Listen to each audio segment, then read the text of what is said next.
On a pensé d'abord, on a réfléchi, on s'est lancé et l'argent est sorti. Voilà. Donc, pour entreprendre, il y a plusieurs étapes. Pour parler de la première étape, on fait allusion au choix des idées. Comme je l'ai dit, entreprendre c'est satisfaire un besoin. Mais on prend le cas de la cité ici. Moi, je décide d'entreprendre. Même si j'ai de l'argent, qu'est-ce que je vais faire? Je ne sais pas. Parce que je n'ai pas pensé, je n'ai pas prévu, je n'ai pas analysé la situation, je n'ai pas tenu compte des circonstances, je n'ai pas tenu compte du lieu dans lequel je suis. Donc, voilà pourquoi il faut penser, il faut chercher les idées. Quel besoin on veut satisfaire? Je prends un exemple.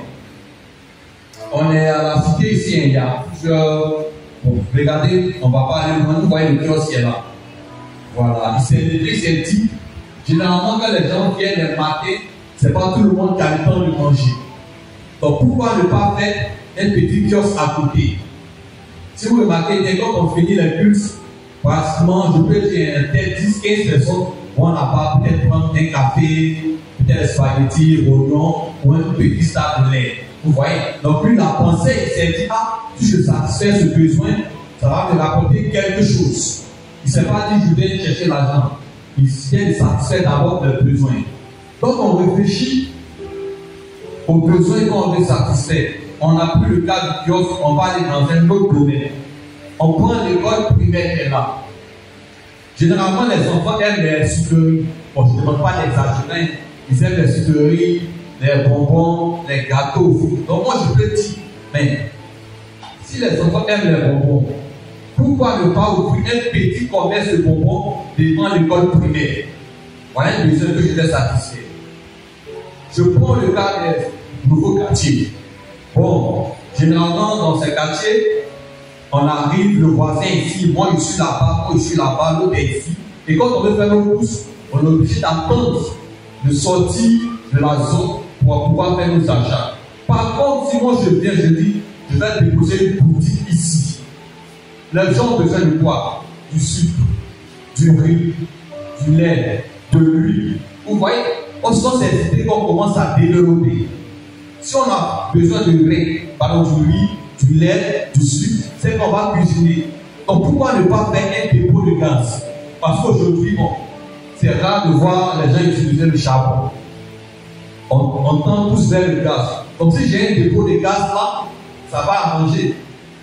Les clients seront satisfaits. Ils n'auront plus à transporter leur gaz, leur bouteille de gaz et venir en ville. Moi j'ai déjà mon dépôt.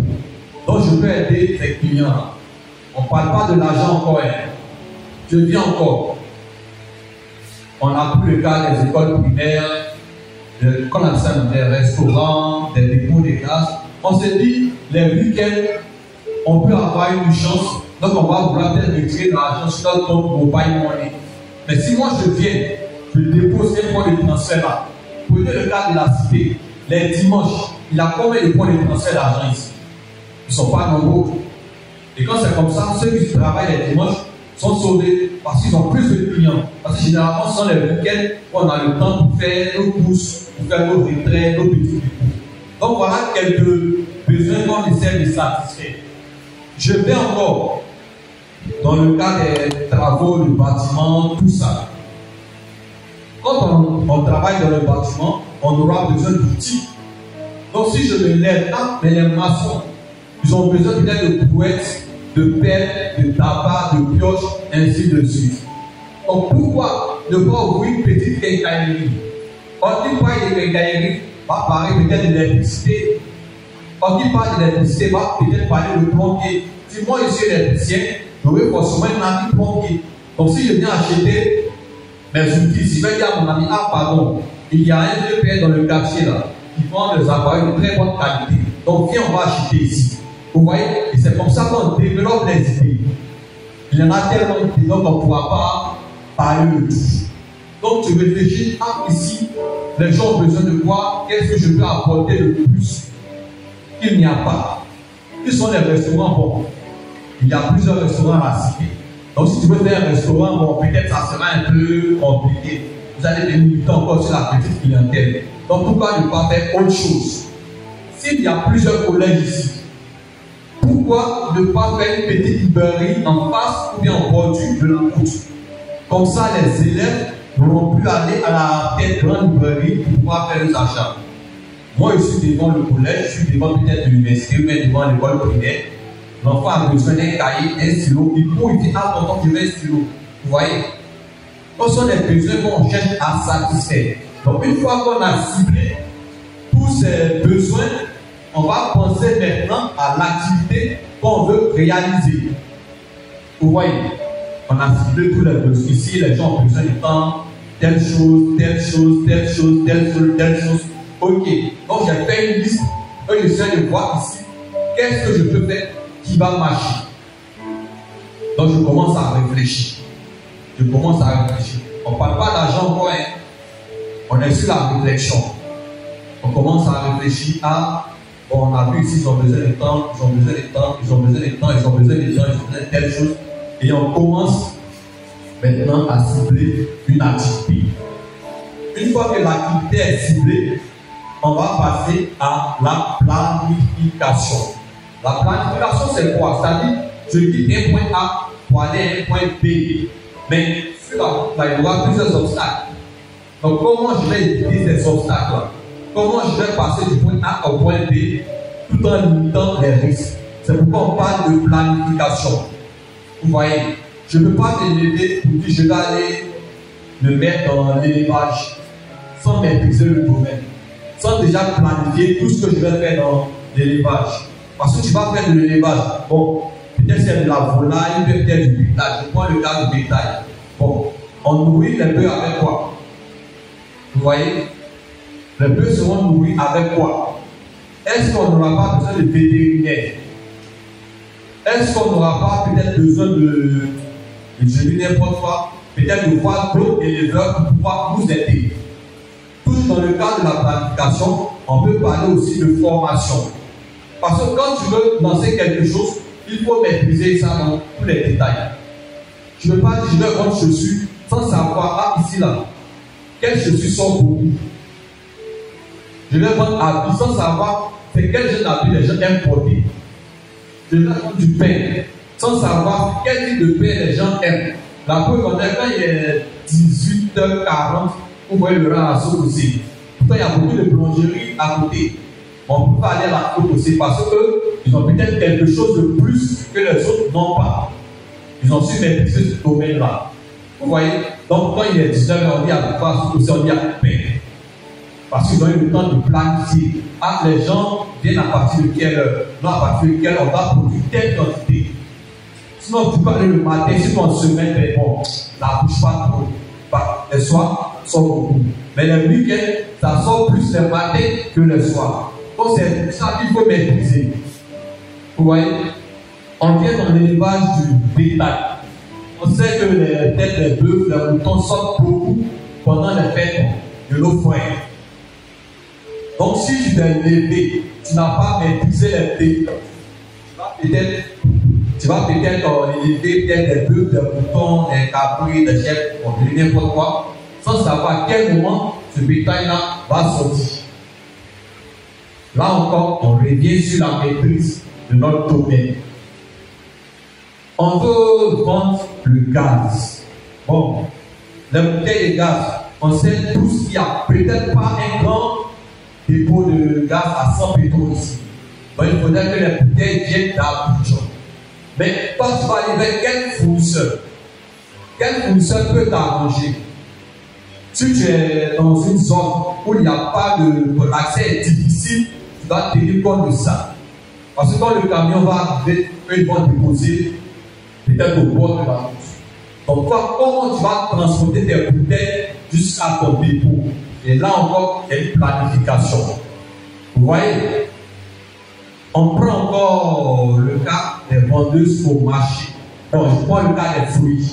Surtout le cas, actuellement, c'est le temps de la mangue. Voilà. Donc, ce sont les mangues qui sortent beaucoup. Donc, tu vas te lever, tu vas prendre la mangue en grande quantité, ça peut marcher, vu que c'est la période. Mais quand tu vas prendre la mangue, les gens ne vont pas consommer le fruit directement. Toi, tu peux dire, bon, ceux-là, ils vont mangue papaye, mangue citron, mangue avocat. pourquoi moi je peux ne pas transformer ces manques pour avoir quelque chose de plus que les autres ne font pas. C'est pour ça en ce moment-là, on peut parler peut-être des manques séchés, peut-être faire des gâteaux avec des manques, peut-être faire des jus. Vous voyez? Donc c'est tous ces éléments-là qu'il faut réunir. C'est pourquoi quand tu vas entreprendre, il faut penser beaucoup. Il faut penser beaucoup, ne vois pas l'argent d'abord. Cherche à satisfaire les besoins et après l'argent vient. Vous voyez? Donc, on peut prendre le cas des actuellement sur les vacances. Voilà.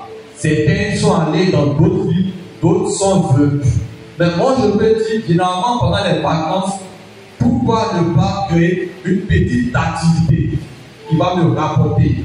C'est en ce moment-là que vous voyez les gens organiser peut-être des tournois de football, tournois de maratona. Maintenant, si on va jouer au foot, on aura soif. Donc moi je dis, à côté, je vais m'élever, je vais faire peut-être un petit étalage de vente de jus, d'eau, ainsi de suite. Là, forcément, ça va marcher. Parce que quand on fait le sport, on a soif. Vous voyez? On a soif. Donc on tient compte de ça. Et aussi, il faut trouver un emplacement stratégique en fonction du besoin qu'on veut satisfaire. Vous voyez? Parce qu'il y a des activités qui peuvent marcher du 1er janvier jusqu'au 31 décembre. Par contre, d'autres activités, c'est par saison. Je prends le cas de la vente de jouets. Après une année, ce n'est pas évident qu'un parent va acheter peut-être un jouet pour son enfant. Donc c'est pendant la période des fêtes. Donc si tu es dans un quartier où il y a beaucoup d'enfants, tu peux penser à ouvrir un petit magasin de vente de jouets pour les enfants. Voilà déjà une sorte ciblée. Parce que quand on fixe les besoins, par exemple, quand on lance l'activité sans fonction des besoins, je reprends ça toujours. Donc on ne mélange pas les choses. On ne mélange pas les choses. Tu ne peux pas être devant une école primaire et tu vas venir ouvrir un magasin d'habits adultes. Pour qui va acheter? Personne. Ce n'est pas évident. Par contre, devant l'école primaire, si tu as placé ton étalage de bonbons, caramel, jus, toffee, ça va forcément marcher. Quand vous entrez dans les supermarchés, si vous remarquez bien, tous les produits alimentaires sont au fond du supermarché. Donc le temps, tu vas sillonner les allées jusqu'à ce que tu arrives peut-être pour se trouver le sac de riz. Il y a certains produits qui vont attirer ton attention. Prenons le cas de la publicité. Au début, quand on voit une publicité, ça toujours ça passe, toujours ça passe, toujours ça passe. Et plus ça passe, ça attire ton attention. Ça attire ton attention. Et tu vas dire, mais bon, attends, je vais tester pour voir ce que ça apporte. Et bizarrement, quand tu testes, après les gens, tester, rester. Vous voyez, tu apprécies. Et tu deviens consommateur dans l'immédiat. Et celui qui a fait la publicité a eu le temps de planifier tout ça. On a fini la planification. On pense maintenant à comment s'insérer, qu'est-ce qu'on va faire, tout ça. On a fini tout.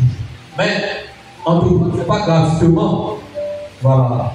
Entreprendre, ce n'est pas gratuitement.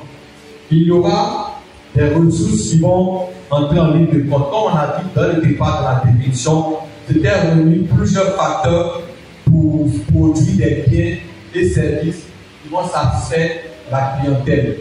Quand on parle de ressources, bon, on peut faire allusion à l'argent. Ah, moi j'ai combien pour faire telle activité? Si je dépense tel montant, est-ce que ça peut me rapporter? Si je dépense telle chose, dans quoi je vais dépenser mon argent? C'est pourquoi j'appelle ici au sens de l'épargne. Voilà. Comme j'ai dit dans le départ, si on te lève pendant 10 millions à quelqu'un ici, qu'est-ce que tu veux faire? La personne ne pourra pas. Parce qu'elle n'a pas eu le temps de réfléchir, d'aligner les idées, de choisir l'activité et de penser à la planification. Vous voyez? Donc quand tu planifies, ça te permet de limiter beaucoup de risques.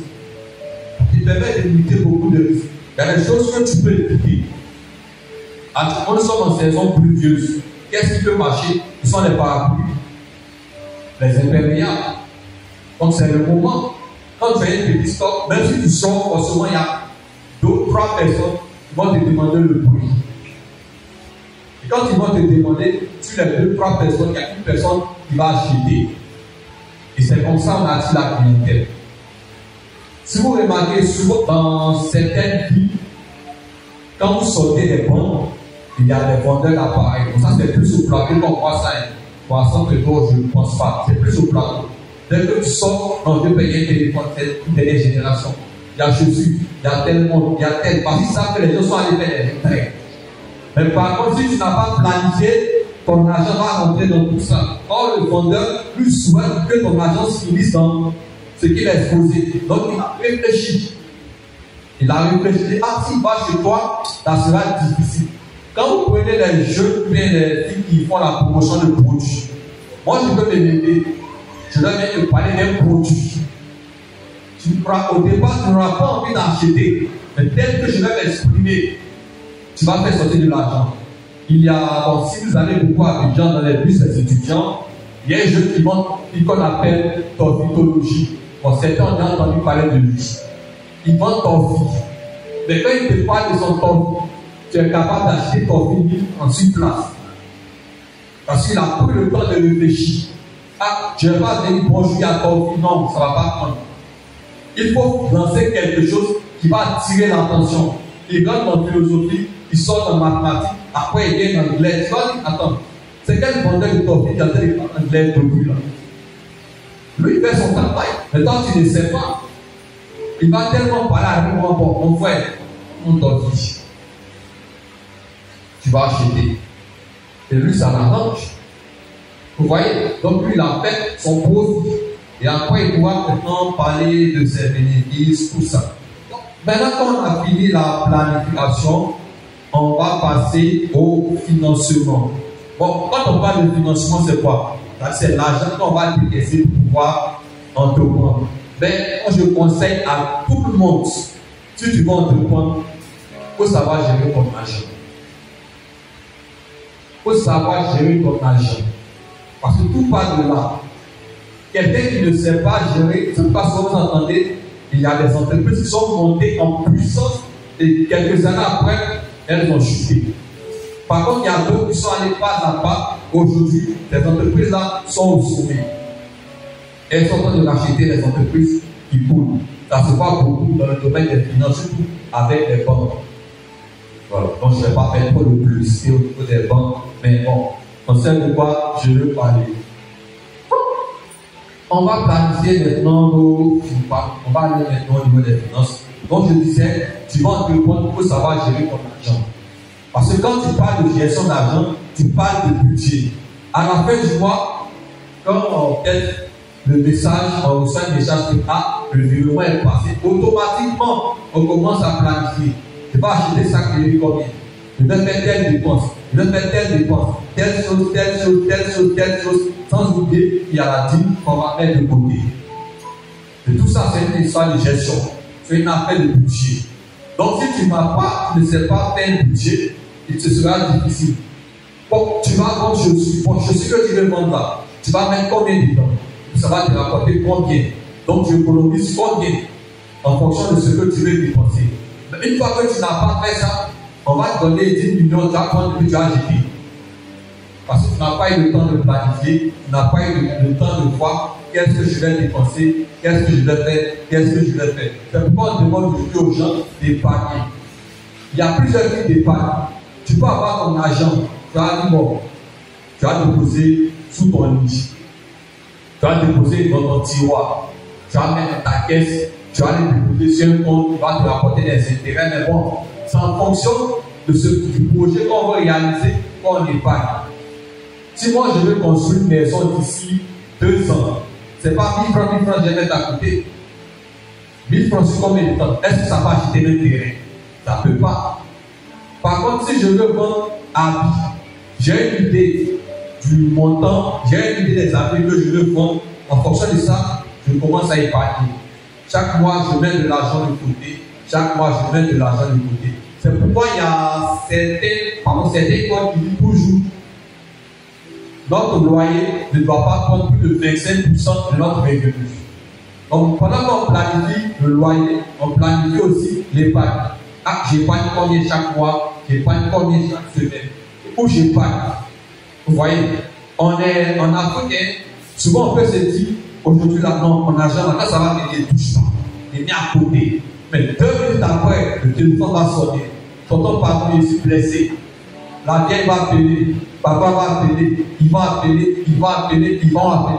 On va s'en rendre compte, l'argent est fini. Parce qu'on n'avait pas planifié cela. Quand tu reçois ton argent, commence à faire les calculs. Certains diront tu as, ce n'est pas une question d'avarice. Tu as des objectifs à atteindre. Le moment de peut-être dépenser à outrance n'est pas encore arrivé. Mais pour l'instant, tu vas petit, tu vas petit. Aujourd'hui, les gens qui sont milliardaires, ce n'est pas parce qu'ils sont liés, c'est bon. Il y a certains dont les payes, il y a certains qui ont hérité. Donc, du coup, ceux-là, on ne va pas prendre le cas. Mais d'autres sont partis de plus bas échelle. Et aujourd'hui, ils sont sauvés. Vous voyez, donc ces personnes-là, je prends un exemple, moi j'ai investi dans quelque chose, ça m'a rapporté 1 milliard, je ne vais pas dépenser. Je prends, je vais le déposer quelque part. Et cet argent que j'ai déposé là, d'ici 5 ans, ça va me rapporter quelque chose. C'est pourquoi certains parlent de dette compte bloqué avec les intérêts. Pour ce genre de cas, on dit non, c'est ton argent qui travaille. Pour qu'à un niveau, toi, tu ne cherches plus l'argent. C'est l'argent qui coûte derrière toi. Vous voyez? Mais pour arriver à là, il faut chercher l'argent d'abord. Voilà. Ce sont les étapes qu'on ne saute pas. C'est pas à pas. Parce qu'on ne peut pas, même quel que soit notre niveau d'intelligence, on ne peut pas prendre une élève de CP, ils vont en voir en 6e, puis va travailler. Ce n'est pas évident. Vous voyez? Donc on tient compte de ça. Tout ça, c'est de la planification et le financement. Donc j'ai réuni mon argent en fonction du besoin que je veux peut-être de l'entreprise, de l'activité que je veux monter. Mon argent est là, tout est calé, j'ai bien positionné les choses maintenant. Je me renseigne. Ah, bon, pour vendre telle chose, voilà comment je mets. Pour vendre telle chose, voilà comment je dépense tel élément. C'est pourquoi aujourd'hui, il est difficile, quand vous prenez de l'argent pour pouvoir faire quelque chose. Et moi-même, je ne conseille pas cela. Tu veux lancer ton activité, comme est ton argent. Et quand ça va commencer à marcher, tu verras que les gens vont courir derrière toi. Non, mais ton activité, on va agrandir. On va agrandir. Donc tiens, là, on va te donner ce là. C'est comme tu veux. C'est pourquoi ici, on vient prêter, on va emprunter de l'argent. Mais pour le début, je ne conseille pas d'emprunter. Ton attitude, si tu ne maîtrises pas le secteur, tu vas peut-être aller emprunter 10 millions pour faire quelque chose de bien. Excusez-moi si je parle beaucoup de 10 millions. Voilà, ça fait bientôt que ça va 10 millions. Donc si vous êtes content, acclamez le Seigneur. Souvent, il y a des sons, peu importe ce que tu vas dire, la somme, ça vient de ta tête seulement. Voilà, donc c'est comme ça. Donc, on a tout planifié, on a mis de l'argent à côté, on se dit, je ne prends pas crédit, je vais travailler sur mon propre d'abord et voir ce que ça va donner. Et quand ça ne va pas là, je peux courir derrière certaines personnes. Aujourd'hui, on veut dire, quelqu'un vient, bon, quels sont les projets que vous avez? Moi, je veux vous financer. Mais avant de financer là, on te demande, toi, tu as combien? C'est comme ça. C'est pas quand vous partez prendre crédit dans les banques, il y a une garantie à côté. Tu ne veux pas aller prendre crédit 1000 francs.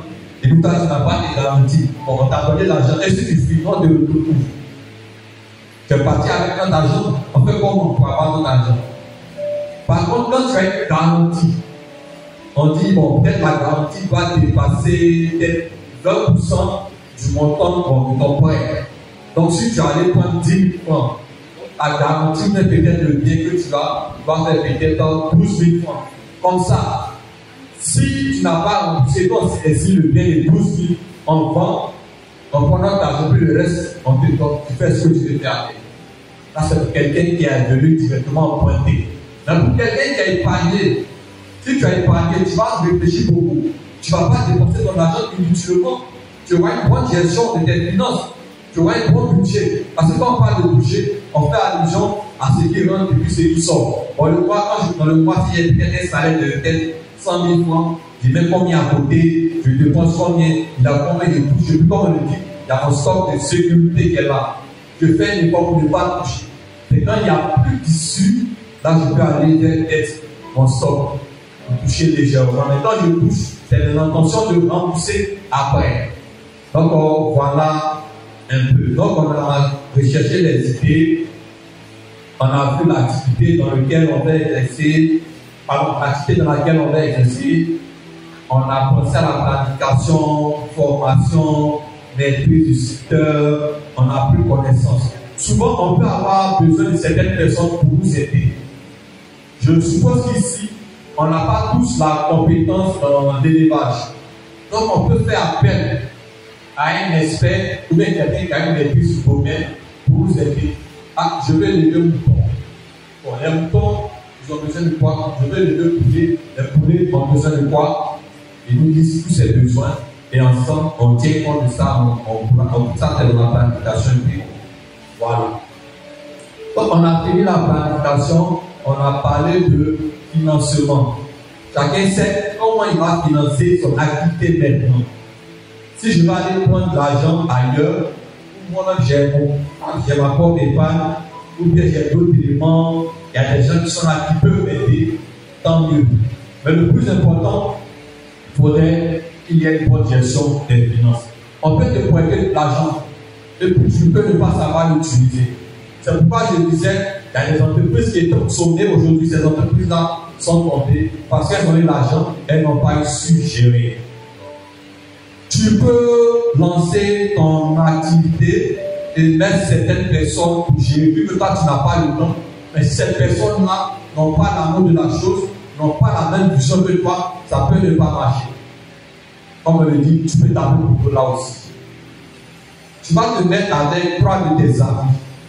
Vous allez décider de créer peut-être entreprise qui va former les gens. Moi, je prends mon cas. Ça m'est arrivé quand j'étais à Abidjan. Dès qu'on a eu le BTS, on était chaud. On allait faire ça. On dit non, on a fait ça et depuis on ne paye pas. Stage 1 an, 2 ans, on est là. On fait les photocopies. On nous envoie faire tel document. C'est bon. La formation, c'est quoi? En tout cas, bonne connaissance, ça va nous permettre de créer quelque chose. Et c'est ainsi qu'on s'est mis ensemble.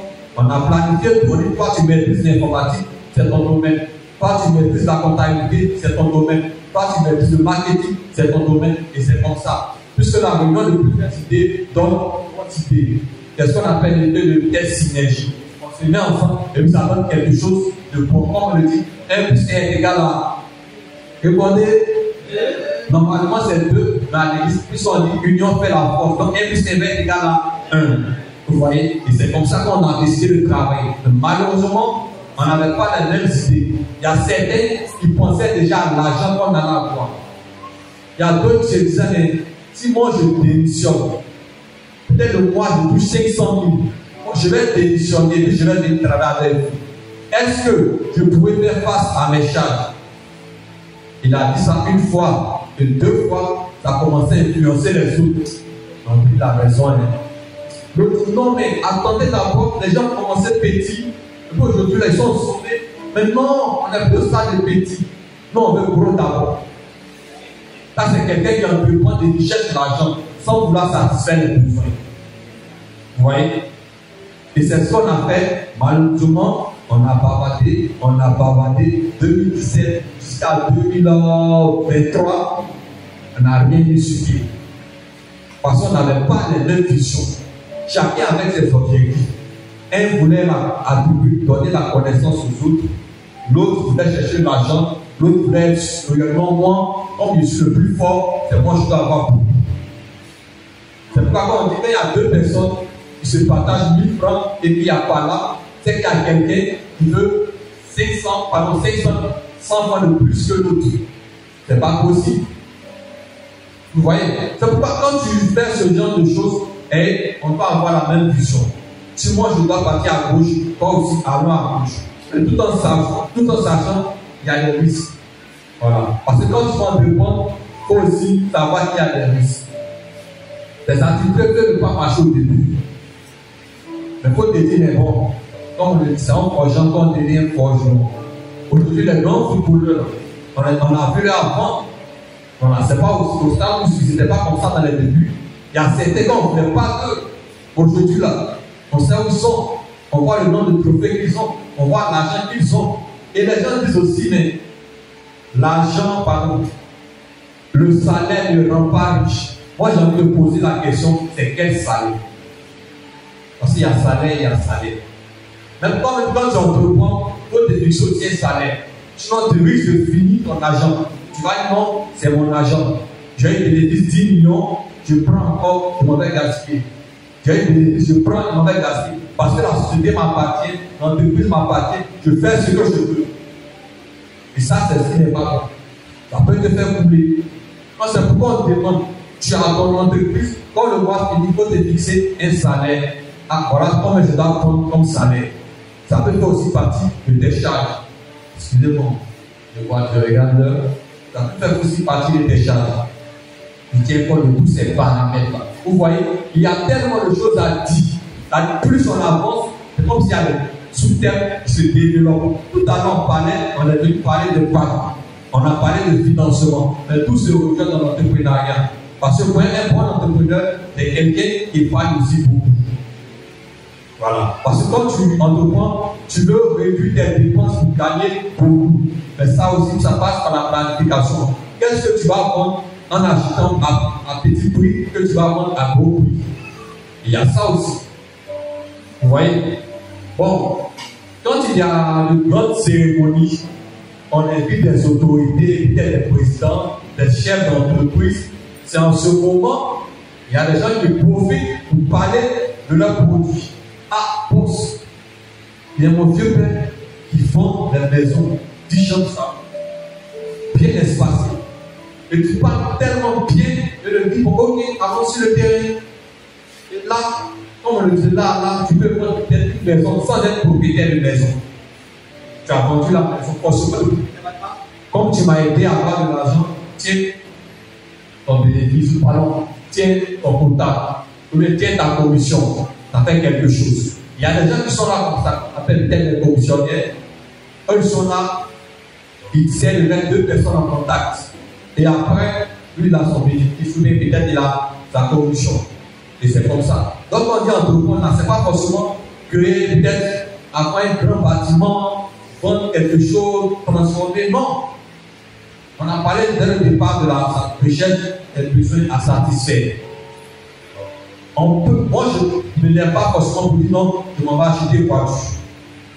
Donc, tu t'es levé, tu vas prendre, tu viens dans le quartier ici, sachant qu'ici, bon, les gens n'ont pas trop besoin de voiture, quand tu viens, tu as ton parc auto là. Est-ce que ça va marcher? Point d'interrogation. Est-ce que tu as étudié le marché avant de faire cela? Point d'interrogation. C'est pourquoi aujourd'hui, il y a des gens qui ont profité de cette situation pour se développer des compétences. D'après eux, ils sont peut-être forts en marketing, études de marché, et ceux-là, ils sont très forts. Tu l'appelles, bon, moi je viens, j'inspecte la zone, donne-moi 2 jours, je vais éviter l'activité, tu peux réaliser des qui va marcher. Effectivement, il fait cela et ça marche. Vous voyez? Mais on parle seulement du côté physique, n'oublions pas aussi le côté spirituel. Parce que nous sommes à l'église. En toutes choses, il faut mettre Dieu devant. Vous voyez que le Seigneur va nous montrer les signes. Ah, Seigneur, je dois entreprendre dans quelle chose, j'ai besoin des signes. Forcément, il va nous montrer les signes. Vous voyez? Et avec la prière, tu pourras voir beaucoup de choses. Aujourd'hui, dans l'entrepreneuriat, il y a aussi la concurrence. Tu vends maison, moi aussi je vends maison. Mais comment moi je vais faire pour prendre toi tes clients? Il y a ce volet. Et c'était peut aller dans les parties peut-être ici. C'est pourquoi on demande de mettre le Seigneur dans tout ce qu'on entreprend. Vous voyez? Mettez le Seigneur dans tout ce que nous entreprenons. Parce qu'on ne sait jamais, il peut nous éviter certaines situations. Pour ceux qui travaillent savent de quoi je parle. Parce que dans le milieu du travail, il y a tellement de choses là-bas. Souvent c'est bizarre. Mais quand tu ne mets pas le Seigneur devant, tu vas peut-être tomber dans cette situation et après, toi, tu auras tes yeux pour pleurer. C'est pourquoi je demande qu'on mette le Seigneur dans tout ce qu'on fait comme activité. Tu te lèves matin, Seigneur, pardon, je te confie mon activité, transforme-moi, tant tel, je fais ta petite prière et c'est tout. Il y a certains aussi qui disent, mais si tu veux gagner, il faut donner. Certaines personnes vont se lever, ah, Bon, peut-être par mois, c'est 1 milliard. Pourquoi je peux ne pas aussi apporter mon soutien à certaines associations, peut-être l'église, les ONG, les orphelinats, voilà. Donc on peut certainement se dire, moi je vais apporter là. Breakpoint, c'est mon argent. Quand je vous aime comme ça, il n'y a pas quelqu'un qui est venu. Donc si je dépense, c'est pour moi seul. Le reste là, ce n'est pas mon problème. Chacun a sa façon de voir les choses. Chacun a ses objectifs à atteindre. Donc tout va dépendre de ton objectif. Tout va dépendre de comment tu vas atteindre cet objectif-là. Tout va dépendre de comment tu vas réaliser tes projets. Je m'en dis tout c'est, moi j'ai un projet, ton projet là, est-ce que tu l'as planifié? Quel projet tu as? Bon, je ne sais pas, qu'est-ce que c'est le projet, mais bon, je ne sais pas quel projet tu as, parce que tu n'as rien fait comme planification. Vous voyez? Donc, voilà un peu. Donc, maintenant qu'on a eu les idées, on a choisi l'activité en fonction du besoin qu'on veut satisfaire. On a pensé à la planification avec tous les paramètres, on a maîtrisé notre secteur, on a vu ce qu'on peut apporter le plus. On a parlé de financement maintenant. C'est là le problème. Tu peux avoir les idées, mais sans avoir l'argent. En attendant que l'argent vienne, il est préférable d'avoir les idées. Comme ça, quand l'argent vient automatiquement, tu sais comment tu vas dépenser ton argent. Tu sais comment tu vas faire telle chose. C'est comme les entreprises de BTP. Si moi je veux me dire, je vais peut-être faire un pont. Je ne vais pas venir le même jour pour mettre les bétons, non, ce n'est pas étape. Mais quand on veut créer une dame, on place les pieds, on fait ce qu'il y a à faire et on laisse pendant un moment. On ne vient pas sur le champ pour dire non, bon, on est pressé, on n'est plus pas le temps, il y a encore d'autres chantiers. Il faut le béton, il faut placer, il faut faire ça, et puis après, quelques temps après, on se rend compte que tout a coulé parce qu'on a fait une mauvaise planification. C'est pourquoi aujourd'hui, il y a des gens qui sont spécialistes dans la gestion de projets. Là, on parle de gestion des tâches. Bon, parce que on va pas trop rentrer là-bas, mais apprenez à gérer vos tâches. C'est-à-dire quoi? Mon projet, c'est d'aller jusqu'au ventilateur. Mais avant d'arriver là, il y a 4 étapes. La première étape, elle consiste à quoi? Deuxième étape, troisième, quatrième. En fait, je suis au ventilateur et j'ai le résultat. Vous voyez? Parce que j'ai eu à faire une bonne planification. Donc, on a fini la planification, on a pensé au financement, on avait plusieurs types de financement, les fonds propres, les emprunts. Bon, on parlait des fonds propres, on a parlé d'épargne. À l'épargne, quand tu reçois ton argent, c'est que tu m'as accordé que tu ne touches pas. Ça dépend de quoi, comment tu veux épargner. Il y a plusieurs sources, voilà. On a listé un peu ces sources. Maintenant qu'on a fini tout, on va passer au lancement. Vous voyez, il y a certaines structures, quand elles veulent démarrer leur activité, elles font des campagnes. Elles vont mettre plus. Peut-être le propriétaire va se dire, mais bon, si je veux la musique, ça va attirer les gens. Ce n'est pas tout le monde qui aime la musique. Donc moi, je n'aime pas la musique, je passe à côté, ça ne va pas m'attirer. Je peux utiliser, aujourd'hui, il y a plusieurs canaux de communication. La preuve, si nous sommes en train de peut-être, le papa est en train de nous filmer. Voilà. Pour ceux qui ne sont pas là, ils auront le temps de voir qu'est-ce qu'on a fait quand on a fait le scénario. Quelles sont les étapes, quelles sont les idées qu'on a énumérées. Vous voyez, aujourd'hui, il y a les réseaux sociaux. On peut passer par les réseaux sociaux pour nous faire connaître, mais de façon positive. Voilà, j'insiste dessus. On se fait connaître de façon positive. Pas besoin d'aller faire n'importe quoi pour se faire connaître. Non. Et il y a aussi la façon de parler. Comme j'ai dit, moi je vends des parfums. Avant moi, il y a quelqu'un qui a montré. Il appelle là-dessus les contacts. Oh, mon frère, parti. Plus ils ont les mêmes produits là où on est fatigué. Mais moi, je rentre, je salue. Tellement je parle un peu d'asseoir. Et après, non, tes productions encore bien. Voilà. Et aussi, ce qui fatigue beaucoup les entrepreneurs, c'est cette histoire de crédit. Voilà. Cette histoire de crédit. Non, c'est mon frère, c'est ma soeur. Quand je vais lui vendre des marchandises à crédit, après il va payer. Après, on se rend compte que ce sont les charges. Ce sont que des pertes. Parce que l'argent ne vend pas. Moi, je fais comment? Alors que j'ai aussi mes charges. C'est pourquoi il y a les autres personnes, quand elles est structure, elles préfèrent s'éloigner de leur famille. Là, il n'y a pas fait non, c'est mon frère, il va me demander de l'argent, il va prendre des machines de la crédit. Non. On n'est pas encore arrivé au stade où on donne crédit. On lance notre activité. Là, c'est le cash. Même quand on va aller prendre des marchandises, le fournisseur ne nous connaît pas. Donc, sur le chèque, il va dire non. Même si je veux donner chèque, il va dire non. Chèque là, c'est bizarre. Moi, je le cash. Vous voyez? Je ne te connais pas. Quand on donne des chèques, à partir là, est-ce que c'est ce qu'il y a sur le chèque? Peut-être c'est un faux chèque. Il n'y a pas de l'argent dessus. Par contre, quand tu donnes de l'argent en espèces, une fois, deux fois, lui là, c'est un client qui est solvable. Mais bon, la prochaine fois, il ne faut pas payer. Par contre, quand tu vas payer le bon des bénéfices, tu m'envoies mon argent, toi tu prends ton argent. Il y a ce volet aussi. Et quand on veut faire les choses dans la précipitation, ça peut ne pas marcher. Donc c'est pourquoi je reviens encore sur la planification. Il faut planifier tout cela. Il faut beaucoup penser. Il faut beaucoup analyser la situation avant de se lancer. Vous voyez? Donc je suppose que chacun a maîtrisé tous ses paramètres. On est au stade du lancement. Comment on va se faire le lancement? À ce niveau, comme j'ai dit là, il y a plusieurs canaux de communication. On peut utiliser les réseaux sociaux, on peut faire des campagnes publicitaires. Et de là maintenant, notre activité est sur place.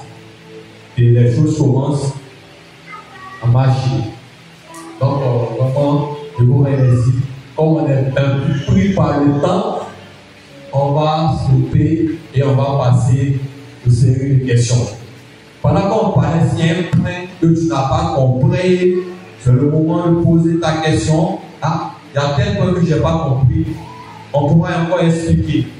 Ou si tu as vécu une situation, on pourra encore expliquer. Vous voyez, moi je vous demande pardon. Il y aura encore d'autres formations.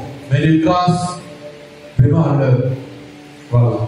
Ça aussi, c'est la planification. Voilà. Terminons aussi dans la planification.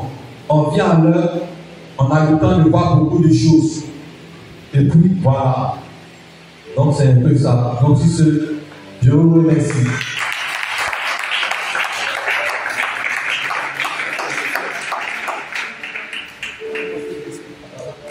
On va passer aux questions.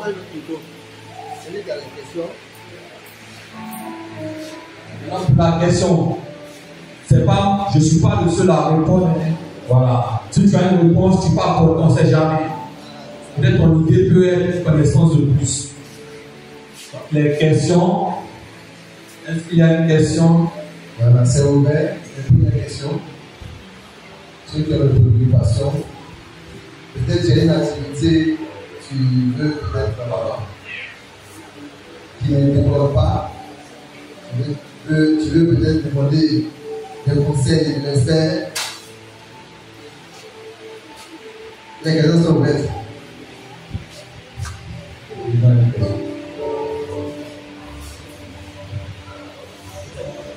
Moi j'ai une question.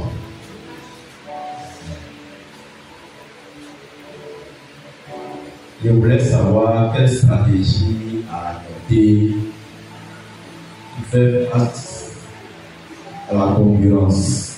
Je m'explique. Tu as mis en place ton business. Bon, dans les 3 premiers mois, tu constates que tu achètes. Mais généralement, comme les gens aiment beaucoup copier, ils voient que le business donne, eux tous, dans le quartier ou bien aux alentours, les gens rentrent dedans. Voilà. Quelle stratégie adopter face à cette concurrence-là? Bon, peut-être que tu vas me dire que non, il faut améliorer la qualité de ton service, mais dès le début aussi, si tu n'as pas prévu les moyens pour améliorer tout cela, si tu n'as pas les ressources nécessaires pour améliorer, comment faire face à cela? Voici un peu ma préoccupation.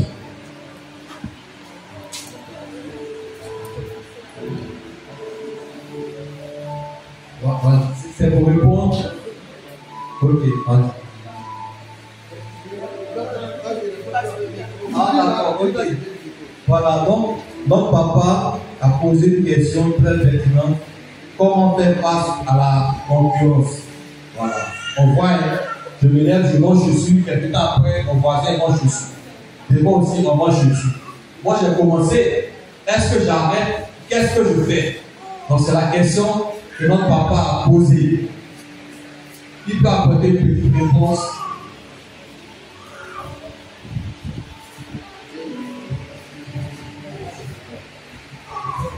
Alléluia. Je vous salue au nom de Jésus. Ok. Donc, pour répondre à la préoccupation de notre responsable, je voudrais qu'il a donné la réponse. Nous sommes dans le monde des affaires. Si tu n'es pas prêt à innover ou bien à apporter un plus à ce que tu fais, forcément ils vont te garder de Dieu. C'est-à-dire que forcément ton activité va s'éteindre. Là, on peut bien faire ça. Donc, ouvre les moyens, ajoute un plus à ce que tu faisais avant, parce que ça, c'est ce qu'ils ont vu. Ils sont en train de copier. Donc, ouvre un autre petit truc que tu vas encore ajouter, de sorte à ce que ton activité reprenne le contrôle de tout le monde. Tout le monde sera encore plus à l'aise. Ça, c'est ma réponse à cette préoccupation. Il y a un autre doigt.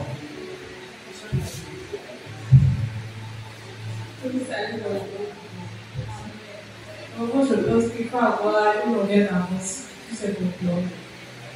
Et puis, il faut savoir ce que l'autre fait, pour que tu puisses améliorer ton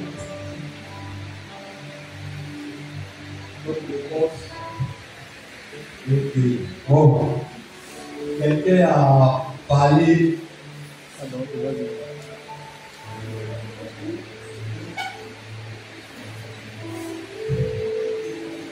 Il y a d'autres personnes aussi qui peuvent changer d'activité. C'est ça rejoint. C'est qu'elle est en train de longueur d'avance. Parce que déjà, tu es en train de penser, quand les gens sont en train de rentrer dans l'activité, toi, tu as déjà pensé faire une reconversion. Il y a ça aussi qu'on peut faire. On a parlé d'innovation.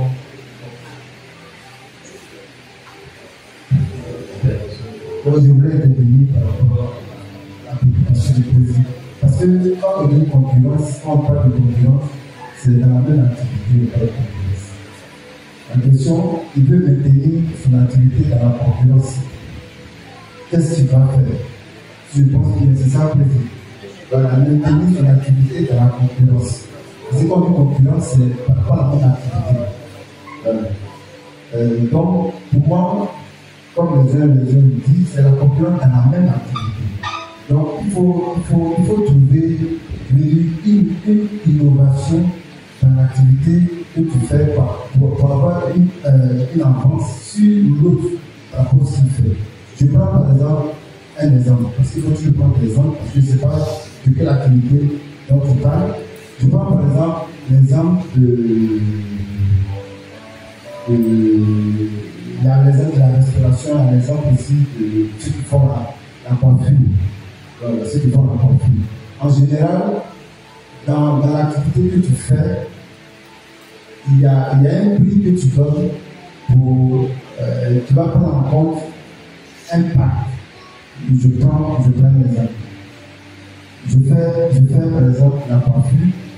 Les gens viennent attendre, ils viennent se faire coiffer. Donc, je peux dire que quand il vient se coiffer, c'est 1000 francs par jour. Et dans les 1000 francs, là, quand tu le gars, il vient, il a soit une bouteille de sucrerie de 200 là, et sachant que moi, la coiffure, là, je dis, c'est 500. Et bien ça, c'est 500 francs. Mais je dis 1000 francs en 1000 francs, je dis d'autres services qui sont dans le package de 1000 francs. De la sucrerie bien lourde. Par contre, le gars à côté, exactement, il fait 1000 francs. On n'a pas ce plus. Donc, c'est un exemple, je vais dire que dans l'activité que tu es en train de faire, il faut apporter une innovation, un plus qui va, je vais dire, prendre le dessus sur la concurrence. Nous, on parle de l'innovation. Un autre exemple, dans la concurrence aussi, nous deux, on fait la même activité. Mais moi, je vais t'offrir des services de qualité que l'autre ne t'offre pas. Je prends toujours un exemple. Je prends l'exemple il y a le port d'Abidjan par exemple, et puis il y a le port de Saint-Pédé. Un chargeur peut amener sa marchandise au port d'Abidjan, comme il peut amener sa marchandise, passer par le port de Saint-Pédé. Qu'est-ce que moi j'offre pour ne pas qu'il passe, il amène sa marchandise en passant par le port d'Abidjan. Mais dans ce moment j'offre, je vais faire en sorte que quand tu viens, je l'offre, c'est ce qu'on fait. Quand tu viens, je l'offre, je vais dire, un espace où il a un magasin, où quand tu viens, il peut emmagasiner sa marchandise. Parce qu'au port d'Abidjan, quand les gens vont, il y a un long rang de camions, ils ne savent pas où garer et tout. Et donc, ça génère encore des frais, parce qu'il va durer longtemps pour que sa marchandise parte. Mais moi, je dis, je t'offre, je vais dire un magasin, je t'offre, là, quand tu viens chez moi, il ne tue pas. Donc, ça ne génère pas des frais. Donc, en fait, je pense que c'est deux exemples que je prends. Toujours est-il qu'il faut innover en service autour de la concurrence pour apporter un plus, pour être au devant. Donc, c'est ce que je voulais dire.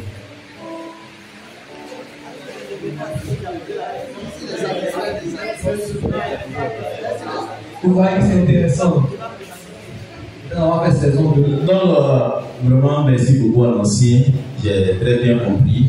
Mais en fait, ce que je voulais, parce que, comme Boga l'a dit, pour l'ancien, il a été encore plus explicite.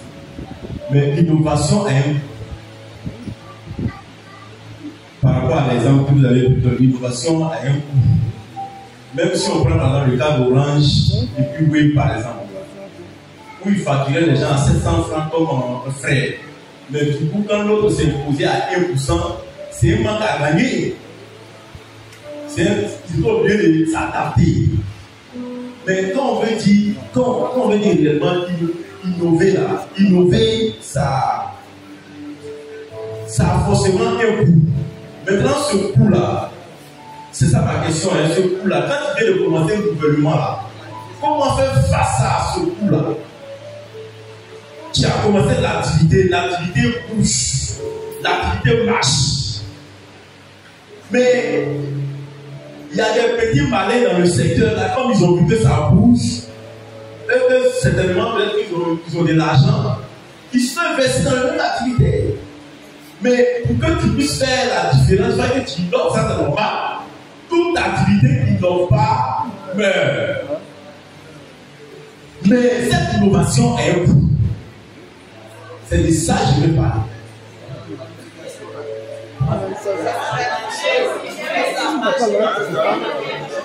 Si ça marche là, l'argent là, si ça marche, c'est pas moi, je sais pas comment c'est dire. Je veux juste compléter, c'est juste un complément de ce que M. Boga a dit. Si c'est pour moi, je vais dire sur le partie de mes expériences que j'ai eues dans les entreprises qui m'a passé, même par la fidélisation. Par exemple, à mon niveau, nous on donnait 10% à certains clients et voire 20 jusqu'à 25%. C'est-à-dire si un fournisseur vend ses marchandises à 1 million et que moi aussi je pourrais vendre à 1 million, ce qui est normal, je peux proposer à mes clients de faire 10% sur 1 million. C'est-à-dire il va acheter à 900 000. Si il prend peut-être à 2, il vient prendre des marchandises qui partent jusqu'à 2 millions et fait 15%. C'est-à-dire, à même temps que je diminue, je fidélise, à même un argent de publicité auprès de ses frères. Du coup, moi je prends juste un exemple de la fidélisation. On des remises, des rappels, des distributions.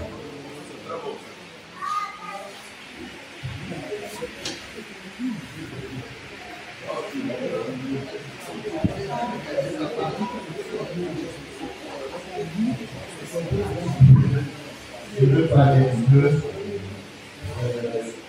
Je crois que dans le cours, l'intervenant a dit beaucoup de choses.